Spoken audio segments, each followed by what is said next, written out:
ಆಚರಿಸುವಾಗ ಕಾರ್ಯಕ್ರಮಕ್ಕೆ ಅತಿಥಿಯಾಗಿ para Olympic committee of India secretary general ರಾದಂಥ ಆರ್ ರತನ್ ಸಿಂಗ್ ರವರನ್ನು ಆಹ್ವಾನಿಸಲಾಗಿತ್ತು.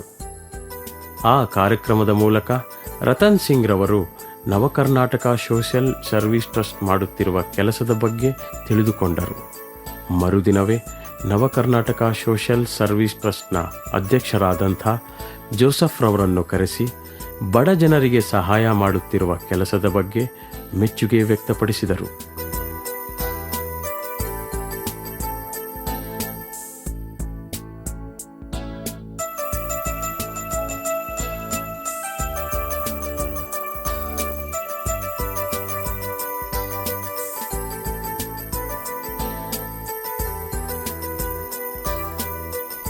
ಈ ನವಕರ್ನಾಟಕ ಸೇವಾ ಸಂಘದವರು ತಮ್ಮದೇ ಆದಂಥ ರೀತಿಯಲ್ಲಿ ಸಮಾಜದಲ್ಲಿ ಉಳ್ಳದವರಿಗೆ, ದೀನರಿಗೆ, ದಲಿತರಿಗೆ, ಹರಿಜನ ಗಿರಿಜನರಿಗೆ, ಅಂಗವಿಕಲರಿಗೆ ಎಲ್ಲರ ಸೇವೆ ಮಾಡಬೇಕು ಅಂತ ಕಟಬದ್ಧರಾಗಿ ನಿಂತು, ವಿಶೇಷವಾಗಿ ಸನ್ಮಾನ್ಯ ಜೋಸೆಫ್ ರವರು ಅವರೊಂಥರ ಎಲೆಮರೆ ಕಾಯಿ, ಅವರು ಎಲ್ಲಿದ್ದಾರೆ ಅಂತಲೇ ಗೊತ್ತಾಗಲ್ಲ.